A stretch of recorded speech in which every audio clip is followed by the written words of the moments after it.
It's a good way to go live right there. Well, it is. Oh, yeah. So we're live. I've already read this book. I actually got a pretty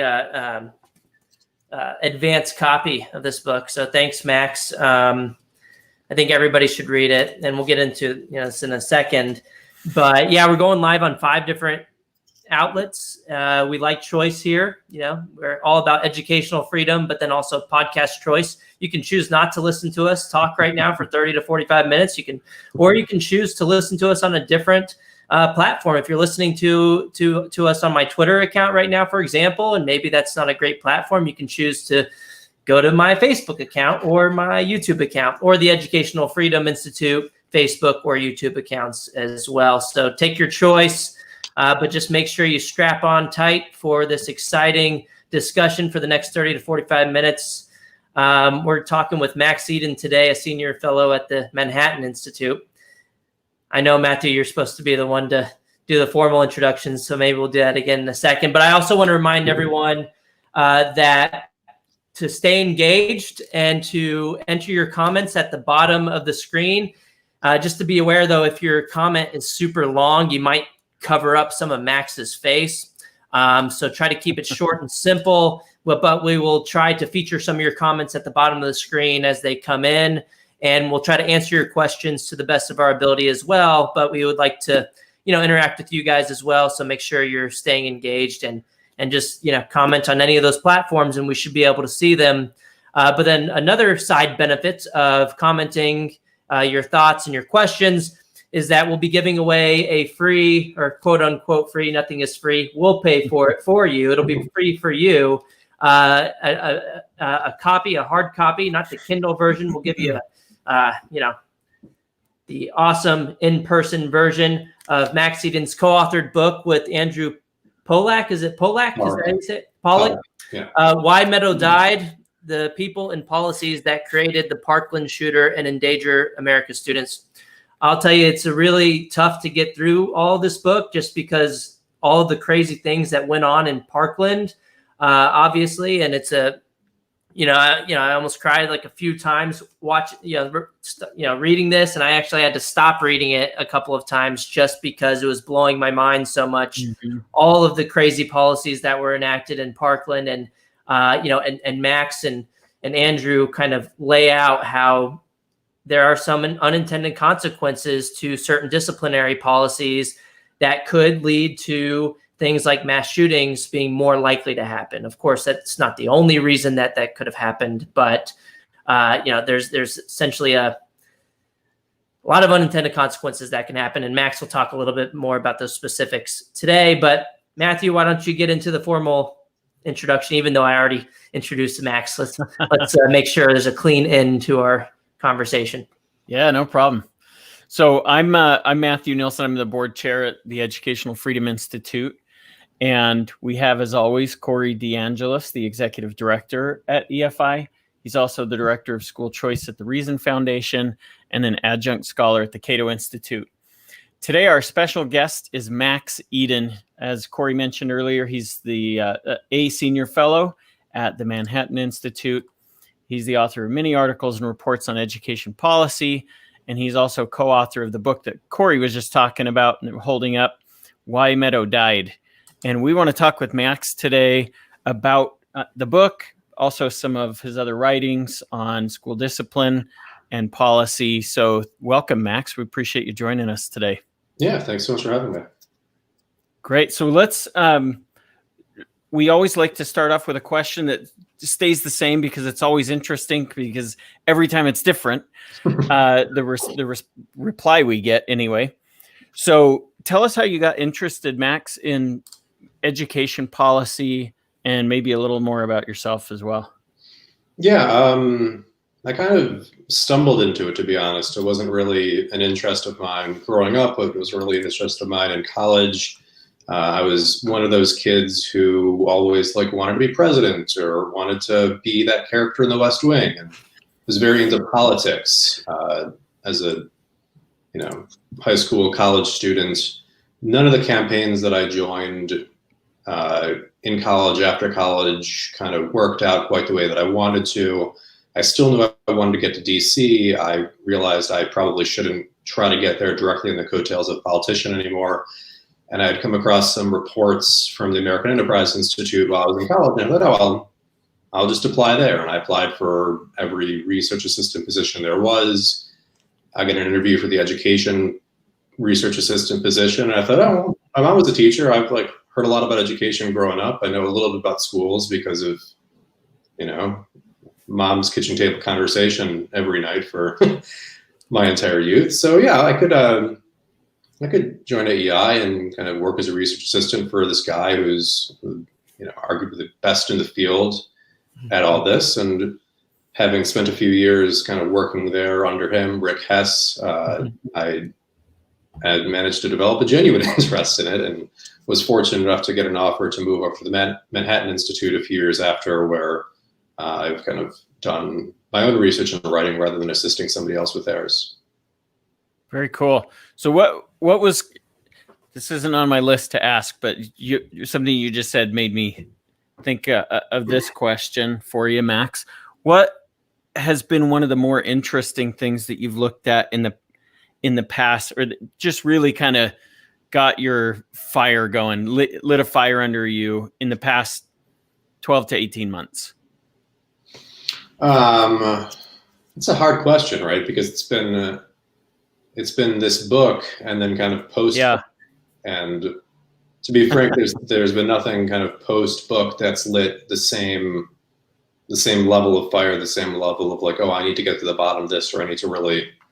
Yeah. Well, talk about the journey with the book then, and maybe an interest that sparked, why you and how it just came to be that you were able to partner with one of the the fathers of one of the victims in Parkland. Just that's an interesting story in itself. And can you tell us more about that? Yeah, I mean, I'll transition to how I got into the subject and then how I got into the book. Right, the subject was partly a function of, I moved over to the Manhattan Institute. I have freedom to pursue my own agenda. What agenda do I want to pursue? I thought about it, and then I realized around the same time that I moved to DC, my mom, her career in Cleveland Public Schools started to go south, right? She was a teacher there for 15 years total. Her first 11, 12 years teaching was great. She was a highly rated teacher under all the metrics.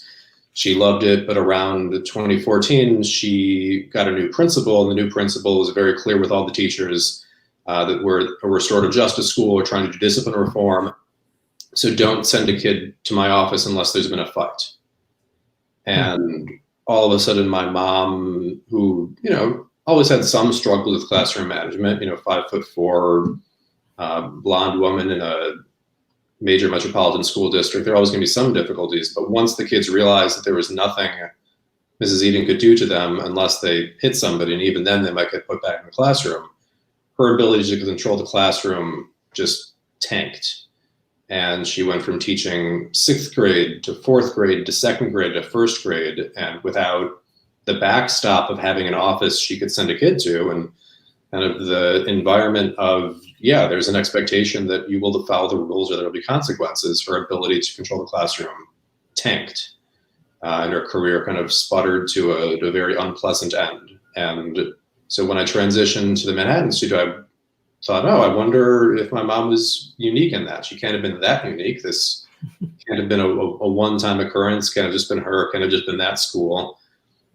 And so I started kind of searching for ways to get at the question, what's actually happening? Because up until the point that I started digging into it, nobody had really taken a critical look at it, right? I came up with one report on New York City school climate where I just looked at how the school climate numbers, the student surveys went from before to after, right? Nothing, whereas somebody like Corey would say that's not causal 50 times over, and he'd be right. But simply looking at what happened to a survey before and after was more than had been done up until that point. Is it? This is around, okay, so this is around what year? 2017 is when you started looking at it? Yeah. Okay.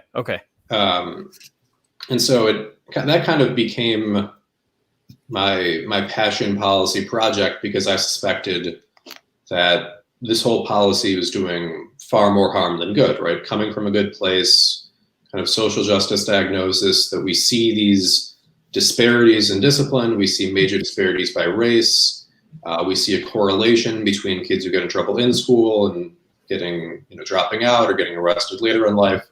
So we think that a lot of this has to do, according to the policy logic, with the teachers and what's happening in the schools, and the rules aren't fair.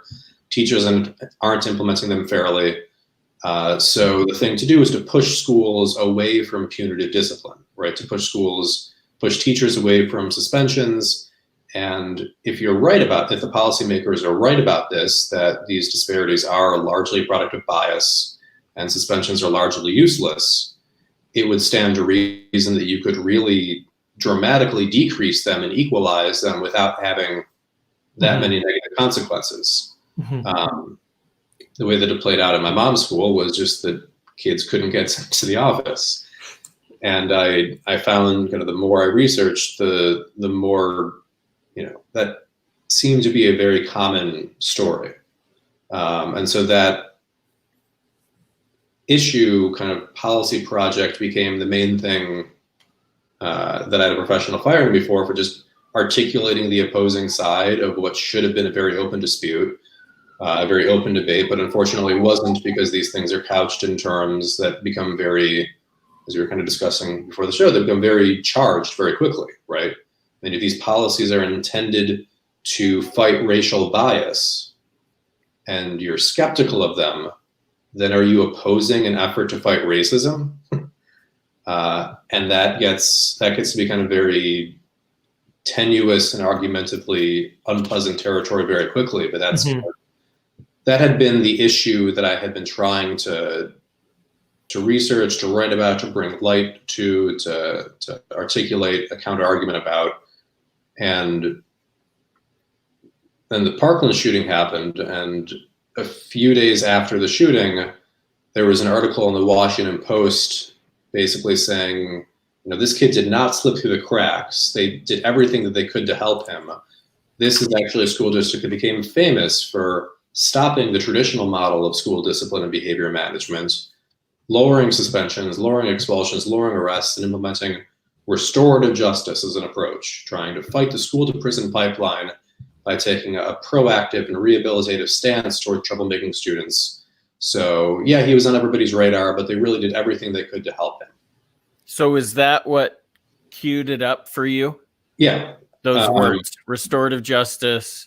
Well, it was actually a tweet by Alexander Russo, right? The education journalist who covers education journalism, read that article, and he said, "Oh, this makes Max Eden's point."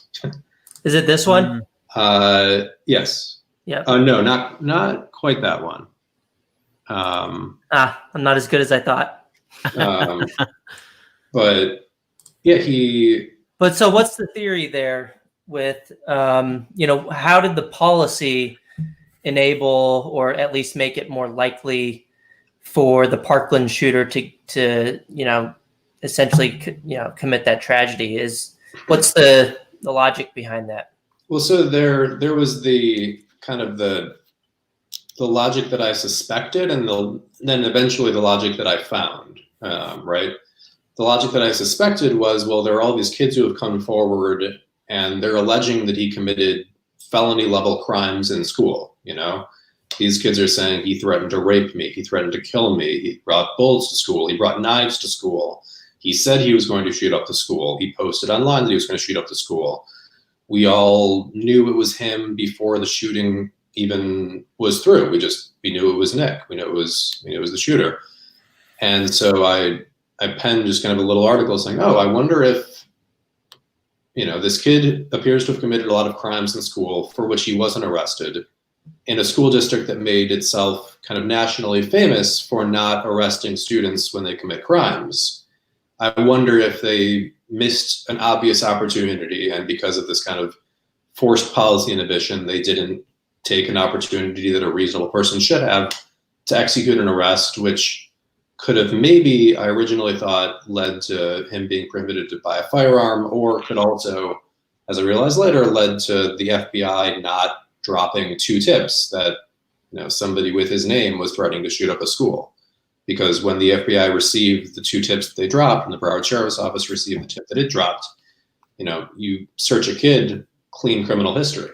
Would have looked very different if the kid who you got a word that he might shoot at the school about was also the kid who, committed a hate crime at school, who made a death threat at school, who trespassed at school, as he, did all 3. So the first question was, I wonder if there's a policy connection. And this got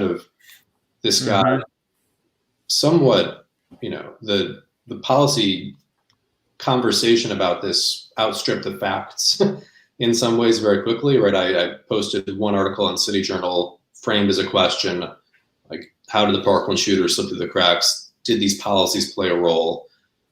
Within a couple of days, that the argument that it was the case, and that was what happened, was, in Breitbart and Rush Limbaugh and Coulter kind of rewrote my column entitled "The School to Mass Murder Pipeline," which was, taking what I wanted to pose as a question and making it into an answer, based on which the mainstream media kind of doubled down on, there's nothing to see here. This is just like a right-wing conspiracy theory.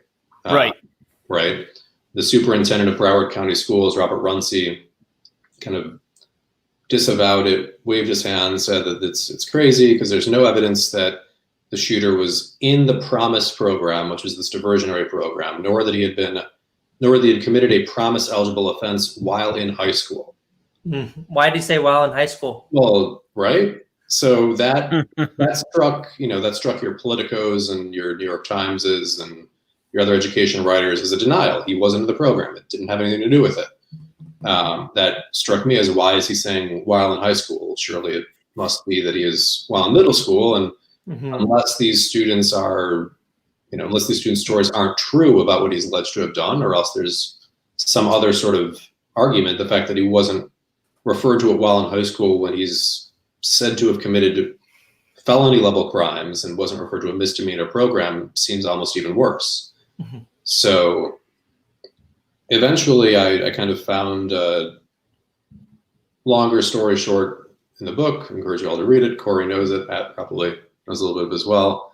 I found an avenue to get down, and I thought, okay, I'll take a trip down myself and try to talk to some students, talk to some teachers, see if I can uncover some new facts or get some really good quotes, and maybe write something to say, oh yeah, no, actually, here's kind of a situation where this is exactly what happened, hasn't been covered before, appears in this broader context, or not finding that, satisfy myself that it was something that looked like it could be true from a distance, but wasn't on closer examination. And while I was down there, Andrew Pollack, whose daughter Meadow was one of the 17 victims, heard that there was a guy in DC who was in town looking for some answers, and got my number from somebody and texted me and asked me to come over to his house. And I kind of explained to him what I was doing, and he texted me a couple of days later, because he was at the time serving in a commission organized by the state to get to the bottom of what went wrong. And he texted me and he said, "Thanks so much for all your help, Max. I can tell you're going to be a tremendous asset in helping me find justice for my daughter's murder." And I was like, oh, like, I thought I'd, blow a couple of vacation days and do some interviews and maybe write an article, or maybe not write an article, but now I need to come back. I needed to, do something here. And the second trip I took under his auspices, and he helped introduce me to a lot more students and a few more teachers than I had been able to talk to my first time. And by the time I was done with the second trip, I realized, like, this isn't just an article that's like, see, here's what happened. This has to be a book, because this is the biggest kind of what you could call a total system failure that you could imagine, except that you can't quite call it a failure, because every wrong decision that was made that we uncovered actually made perfect sense given the policies that govern the system, of which the discipline reform component was an important one out of many, arguably not the most important, but certainly an important one. And so he and I teamed up and kind of had to delve down and to figure out every last biographical detail of his daughter's murderer. Mhm. in an effort to tell the story and expose it to the public so they could figure out what happened there and understand the ways in which some of the same dynamics that let this kid slip through the cracks are also playing out in their schools. Yeah, Max. So- I mean, like when I read this book, I went into it thinking, okay, maybe there's like one thing that was a policy failure that Max is highlighting in this book. But as you said, you started out kind of thinking similarly, right? That there was, you could write something in an article about it, but it ended up being so much wrong with the system that it took an entire book to outline every single policy failure that could have made this more likely. So you've mentioned one of the things, policy, quote unquote policy failures, which could be this lax discipline policy, and where Nicholas Cruz didn't have something on his record, where if he would have had it on his record, he wouldn't have been able to get a firearm.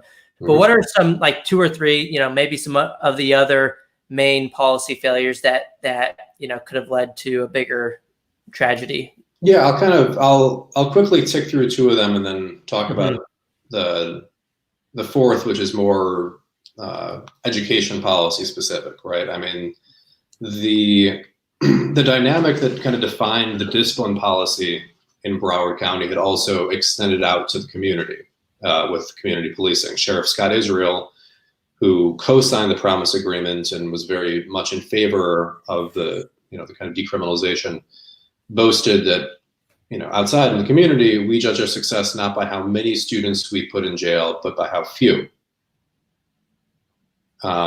And neither are a good metric of success. You should measure your success as law enforcement by whether or not you keep people safe.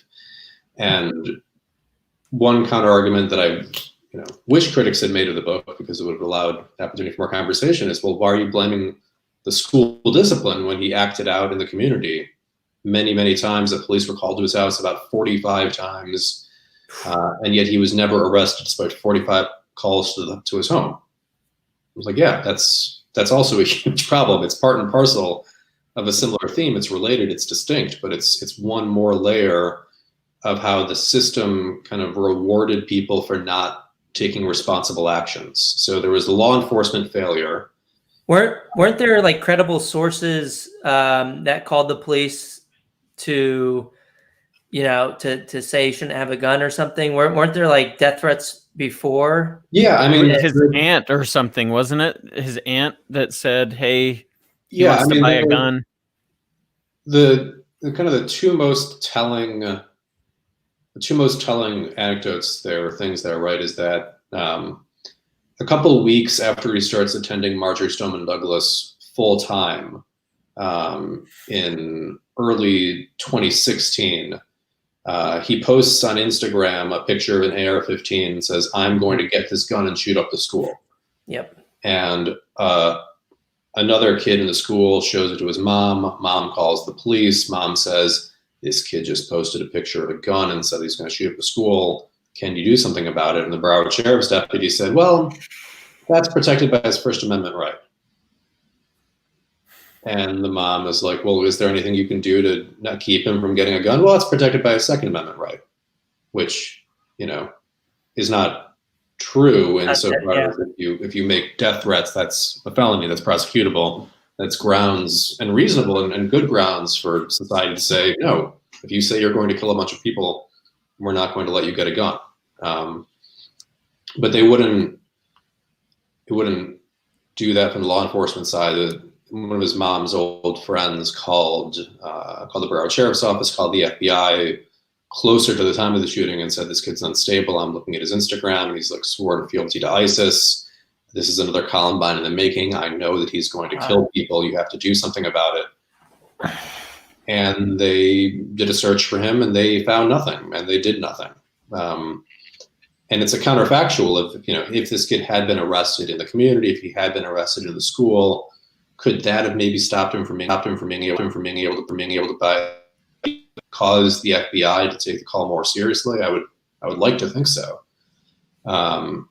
Mental health is also a total system failure for kind of similar reasons, right? It's extremely difficult to get somebody involuntarily committed. It's extremely difficult with the mental health process to land somebody in a position where a judge has adjudicated them to be mentally defective and therefore taking away their ability to buy a gun.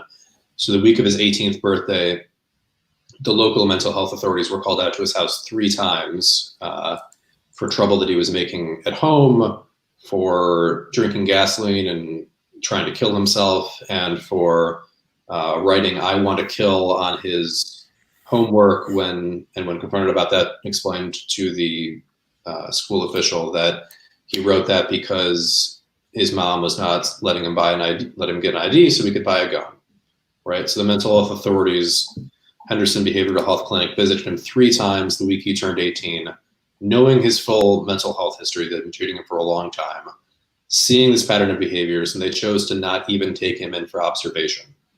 If they had, that wouldn't have stopped him from getting a gun necessarily automatically, but they didn't even take that step. So before you move on, wasn't there a YouTube comment too? I know you mentioned the Instagram comment, but wasn't there something separate on YouTube? Yeah, that was another FBI tip. That, somebody with the name, I'm still in the habit of not using his name, but somebody with his name posted, "I'm going to become a professional school shooter" as a YouTube comment. And then the gentleman whose video that was alerted the FBI, who did a search on him, found nothing, and closed the search. And that was so that's interesting. You just pointed out that you don't like to use his name, and I remember that in the book too. Yeah. That throughout most of the book, you referred to him as a what was that, prison number? Do you remember? His prison number 181958. Yeah. Yep. So Max, on that note, you mentioned something, and on that note, so my wife somehow heard about the book, bought the book, read the book, and then said, "You need to read this." Mm-hmm. And so I read the book, and afterwards, like, we do that from time to time. So we'll like pick a book and then read it together, and then like she reads it first, I read it, and then we talk about it after. She's like, "You got to find all these spots, and then I want to talk to you about here and here and here." And so she marks up the whole book, and I'm like, we got to talk about this. So we had the conversation, and the one thing that I remember going through like over and over again, because like Corey said earlier, like your mind was blown. My mind just like my brain kept exploding. Yep. At the number of times and the depth of the failure, not just in one layer of the system that was supposed to catch that, but in layer after layer after layer, that they should have someone should have had some record that this kid has made threats, that this kid has not, drank gasoline, that he, I mean, it was amazing to me how many times and how many instances there were of just complete failure. It wasn't like, oh, well, this, someone had it on their tablet on their desk and it just didn't get entered in the system. The policies were just, we don't even track that stuff. So it was amazing. And that's why I said, and I say, it's not even a failure, because you don't get to that level of consistently incorrect human responses to, morally unambiguous right questions and decisions without policy playing a role. And every obviously wrong decision that was ever made about him is actually the kind of decision that if you, me, Corey, if we were we would have done the same thing in the system, and we knew it was going to be a headache if we did the right thing, and we knew that what's the worst that can happen if we do the thing that benefits us and doesn't really harm anybody except for, makes this class a little bit less stable and some kids are still uncomfortable. We probably would have made many of the same obviously wrong decisions if we were working in that system. So you mentioned law enforcement failure already. One of the most shocking ones to me going through the book, and I don't know if I'm spoiling all this for the future readers, but maybe it'll get them even more excited to read about all this stuff, because we're not covering everything. But wasn't there something like in the rule book for the law enforcement officers? Didn't it change a little bit before the incident? And they changed the word from, you must go in and confront the shooter to you may go confront the shooter. So a lot of them just didn't go in, and they could have saved a lot of people if perhaps they had a stronger policy about telling him that you do go and confront the you're talking shooter. about during the shooting, during the actual event. So the school resource officer Scott Israel became kind of a national villain, and reasonably so, because he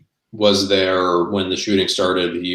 He could have gone in and addressed the shooter in time to potentially avert some of the fatalities. And he stood outside and, basically did nothing and dissuaded further police action. But it took quite some time before it came out that he wasn't the only one who did that. There were 8 Broward deputies on the scene while there were still shots being fired, and all 8 of them opted not to try to address the shooter, opted not to go into the building. And as you said, I forget exactly how long before, but at some point in the past year or two before the shooting, Sheriff Scott Israel, former Sheriff Scott Israel, I should say, changed the active shooter response manual's language from saying the deputy shall go in and address the shooter to the deputy may go in and address the shooter. Mm-hmm. And when Coral Springs Police, the other local police department nearby, when they arrive, their deputies, it takes them a few seconds to figure out, okay, where's the building, what's the situation? But as soon as they felt they had a tactical read on the situation, they rushed in, because that was their training and that was what they were supposed to do. I think you also wrote that Andrew wrote in the book that a lot of the law enforcement officers sat in the stairwell, or maybe it was just one of them. They sat in the stairwell for an extended period of time and didn't go out or maybe there was something, they were on the wrong floor, or the kid. That actually,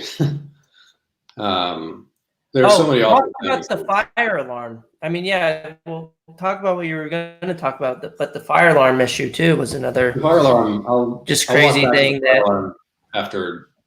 So yep. When some of the officers finally entered the building, they received intel as they were going through it that the shooter is on the second floor. The shooter's on the third floor, right? That's what they're hearing as they're working their way through. They're trying to clear the building, and all of a sudden they're on the second floor and they're hearing that the shooter is on the second floor, and they don't see the shooter in front of them. So this significantly retards their progress through the building, right? I mean, you're not going to just keep on going if you have reason to believe that the shooter's right in front of you when you can't see him. How did that happen? That happened because the Broward School District did not allow remote access for the Broward Sheriff's Office into their security camera footage. So an assistant principal and the school security specialist went into the camera room, looked at the cameras, thought to themselves, oh, well, we need to figure out who this guy was, how he got in. We're not seeing him on the screen anymore because by the time he got there, he was gone. So they rewound the video to identify him, and then they were watching his progress through the rewound video, calling over the walkie-talkie to another assistant principal to explain to him what they were seeing in a video that was 26 minutes old. And then that assistant principal explained in person to another police officer, who then radioed that over to all of the people going through the building. So they're giving him 26 minutes old 26 minutes later. Yeah. Yeah. And the fire alarm bit that Corey mentioned is another kind of part and parcel of almost endless levels of layered corruption having eventually fatal consequences for these children and these teachers. Every fatality in the 1200 building that day occurred either on the first or the third floor. And the ones on the third floor were more avoidable. It took them a couple more minutes to get there. People should have known what was going on by that time, except that maybe 45 seconds to a minute into the shooting, the fire alarm goes off because of the debris from his rifle, the percussion from his rifle, the smoke from his rifle. the stories were never quite clear. So the fire alarm goes off, and most of the teachers on the third floor didn't adequately recognize and process the sound of gunshots. And when they heard a fire alarm, they thought, oh, there's a fire drill. So let's everybody just get out into the hallway. Every person who was killed on the third floor was killed in the hallway after being told by their teachers to leave the room because there's a fire alarm. We later learned that the fire alarm was supposed to have been upgraded 4 years prior as part of an $800 million bond initiative that the Broward County School District sponsored. It was slated as a year one project for their bond initiative. Out of the $100 million in school safety spending that was supposed to have been spent by that time, only $5 million had been spent. The fire alarm had been pushed back as one of many projects that were pushed back in a bond progress that I've frankly stopped following for the past few months, but it's an $800 million school bond that I think is projected to cost $1.4 billion at this point. And an ongoing question in our minds was, well, why did the fire alarm get delayed? And the answer we didn't end up putting in the book, we have a tentative answer. I'm not sure I'll give it on screen at this point, but we have reason to suspect that there was rather flagrant corruption at work in the contracting and award process between the school district and the business community. And if what we've heard is true, then I am somewhat optimistic that when the grand jury, the DeSantis impanels eventually concludes, it will catch some people on indictable offenses relating to the intentional mismanagement of taxpayer dollars, which ended up having a deadly consequence. Wow. So, ultimately, maybe just take us, Max, through the rest of the story in maybe a quick synopsis of how this ends up between you and Andrew and the book and the whole story. Yeah, I think the one thing I realize, I mean, I could talk about this book and everything for hours. The one major theme I realized that I didn't get around to, I said I had 3 themes to talk about. I stopped after the second, is the intersection that these disciplinary leniency policies can play when they're coupled with the intersection of them and the excesses of least restrictive environment for students with disabilities when the students are identified as having an emotional and behavioral disability, right? So disability law says that students should be educated in the least restrictive environment possible. And for a lot of students, this makes a lot of sense, right? If you have deaf kids, dyslexic kids, you don't want the school to just shunt them off into the corner. You want the school to try to serve them. Probably aren't going to create that many other problems for the students around them, and they'll benefit by being in a mainstream setting rather than sectioned off from other students. Right. Problem is that same logic also applies to students with behavioral disabilities, emotionally and behaviorally disturbed students.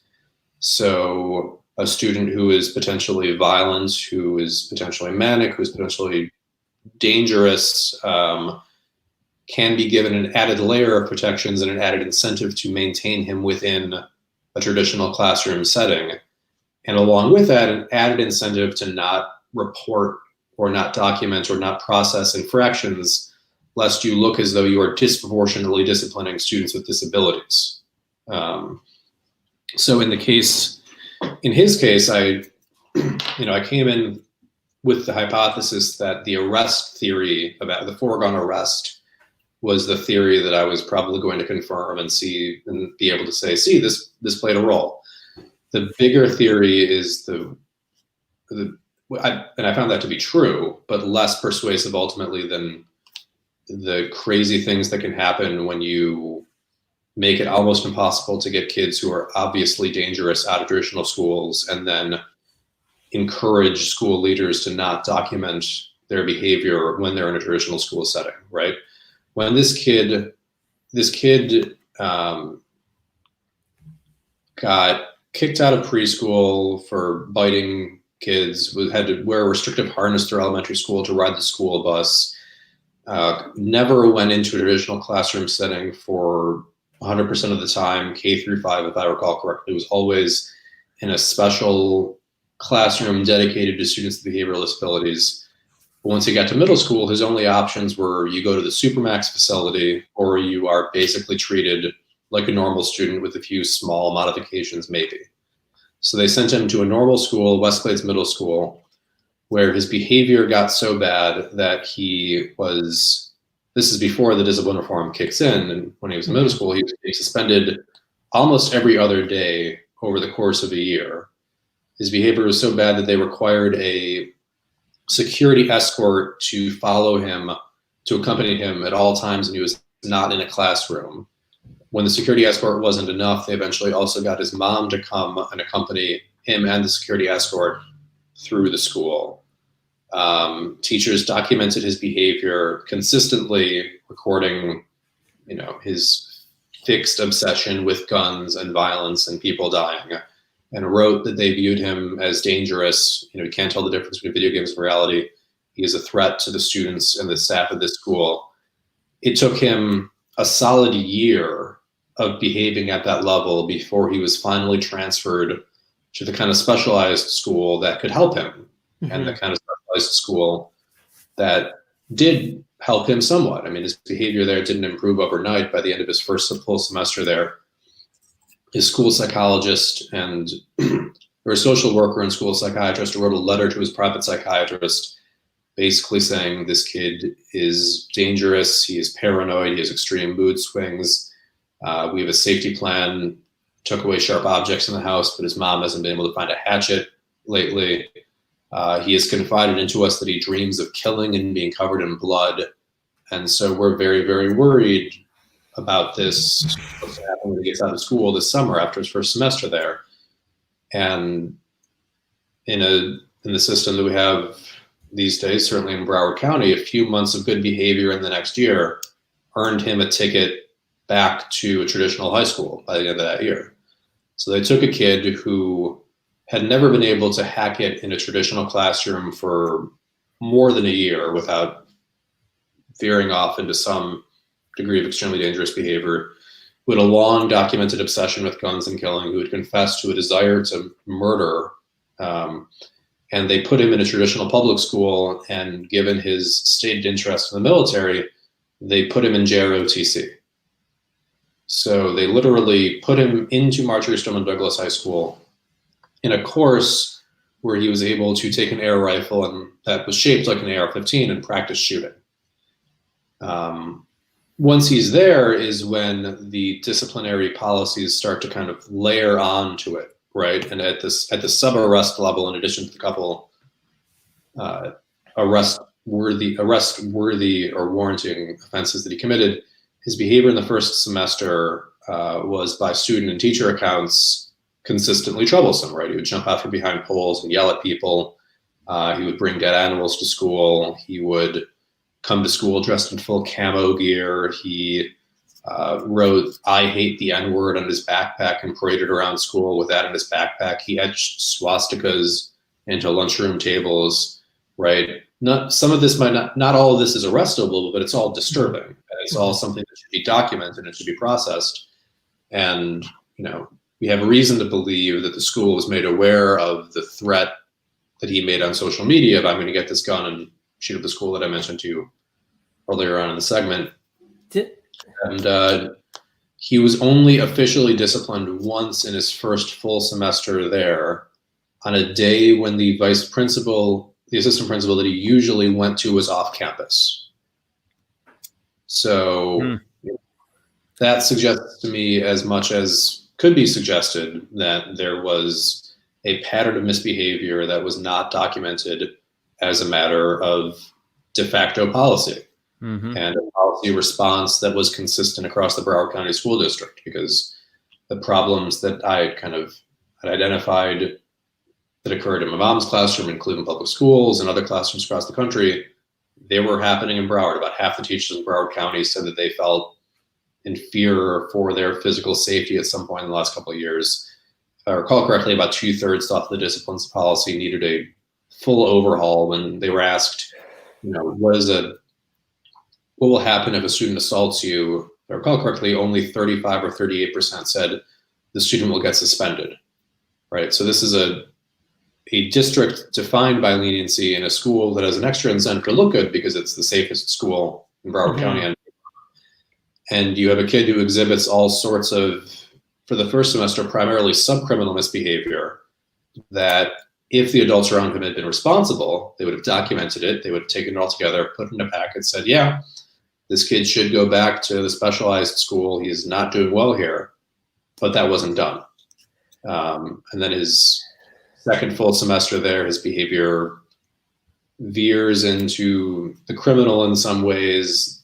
The school staff finally seem to realize they should get him out the door. They take too long to do it. Eventually, when they try to send him back to the specialized school, they frame it to him in such a way that he says that he wants to stay at the school and lose his special ed status and lose his special ed protections.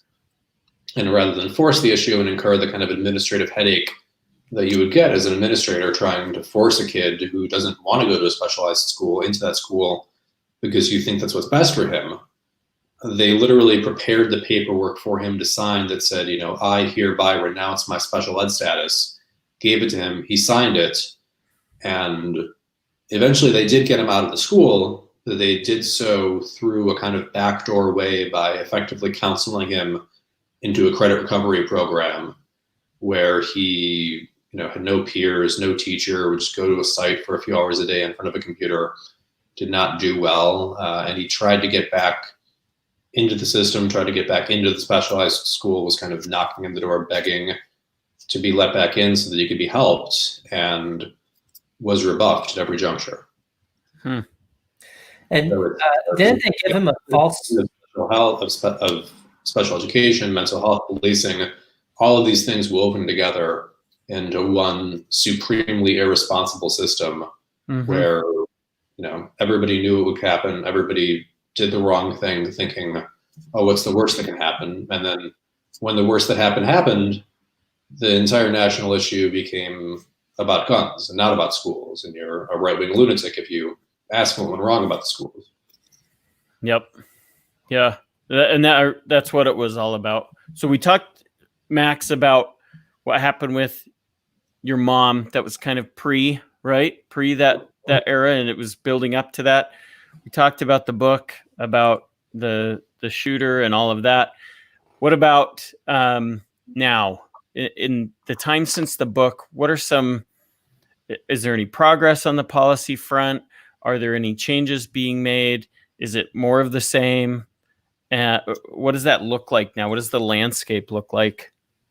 Yeah, there's progress on paper, and I don't think that much happening in reality. I mean, shortly after the Federal School Safety Commission, which was kind of engendered by the Trump administration to partly look into what went wrong in Parkland and partly just said, come up with best practices on school safety. They recommended the rescission of this Obama-era Dear Colleague letter, which is part of the story that I didn't even really get a chance to delve into yet, right?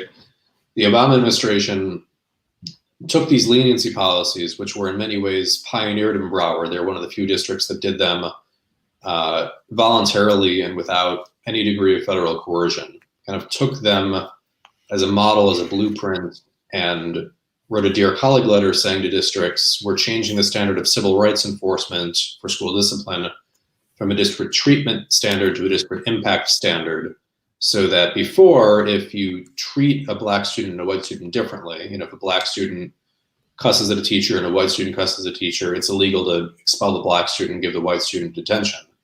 That was the standard. The standard became if 3 black students and 1 white student all cuss at a teacher, it could be illegal to discipline them all equally depending on the racial composition of the school district, because we think that these disparities need to be addressed.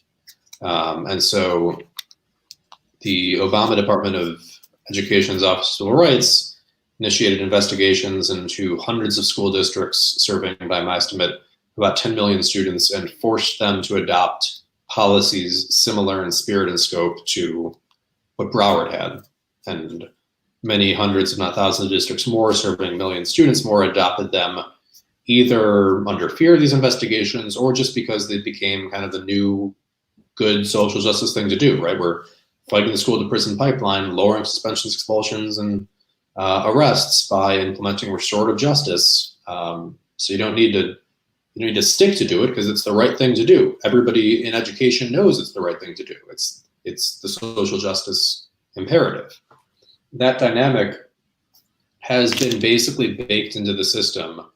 So even though the federal government is no longer threatening to investigate school districts and force them to change their policies if they have these disparities, all of the dynamics around kind of distant bureaucrats responding to sociological, ideological impulses, tying teachers' hands, preventing them from exercising authority and judgment in the classroom, creating situations that do more harm than good, and then patting themselves in the back for promoting social justice and being prickly when they're questioned on it. That hasn't gone anywhere, and I don't see that going anywhere anytime soon.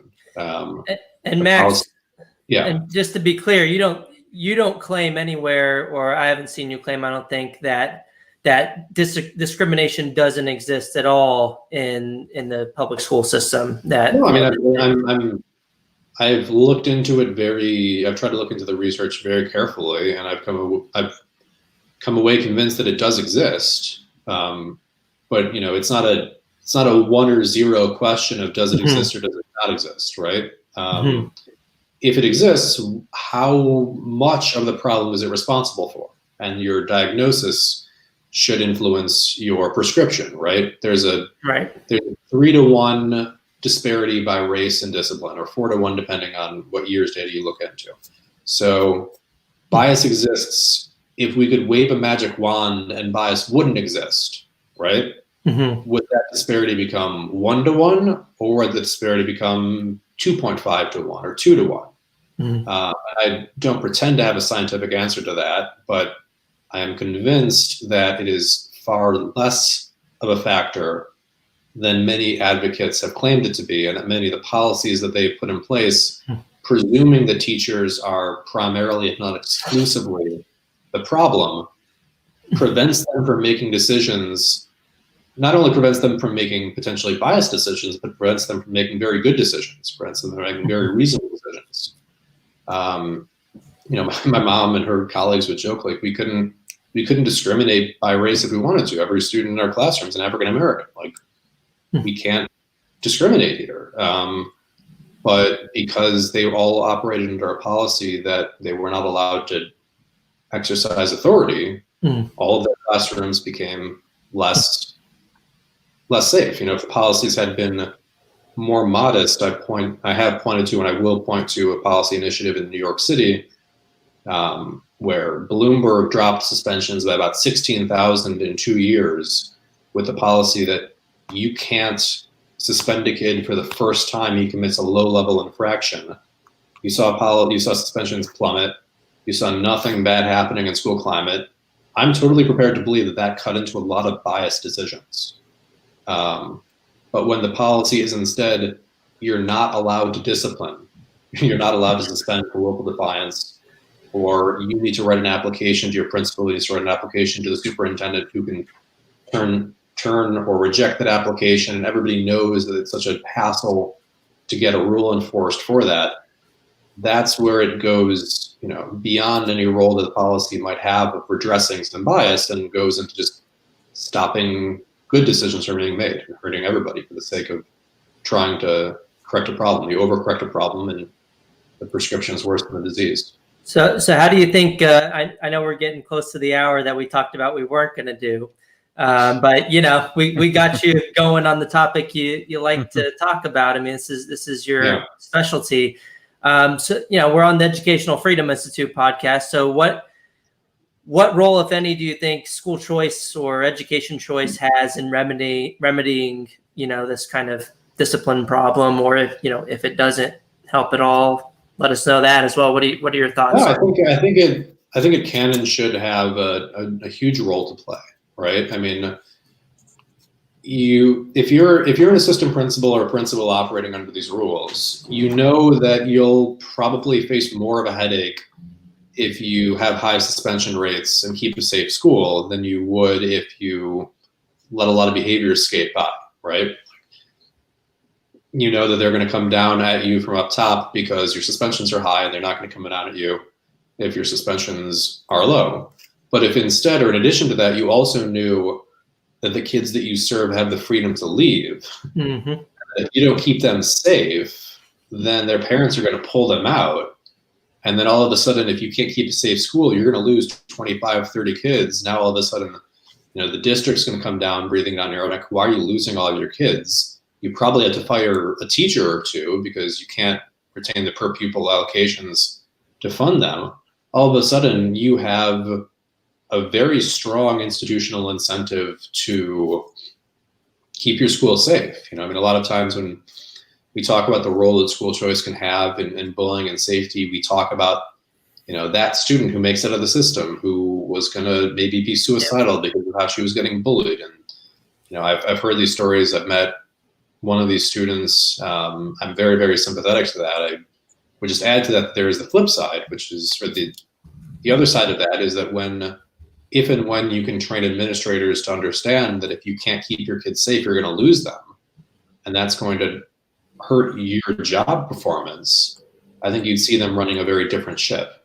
So I think school choice is a part of the solution, not just because, as Corey, we've talked about, private schools, charter schools seem safer as far as we can possibly measure it. By almost every account we can measure it. But also I think that the ability to choose and to opt out can create a safety valve that can, I'm mixing metaphors, create a safety valve that puts in a good pressure for traditional public school leaders to keep schools safe. Yeah, and I think we could, improve safety with school choice, but at the same time, it doesn't have to come in conflict with discrimination, right? Making a school safer, you can make it safer and at the same time cut down on discrimination with school choice by saying, this school over here has whatever discriminatory policy, or I think, this principal is running the school in a discriminatory way. I can vote with my feet, elsewhere, and I can convince and persuade others in the public to do the same thing.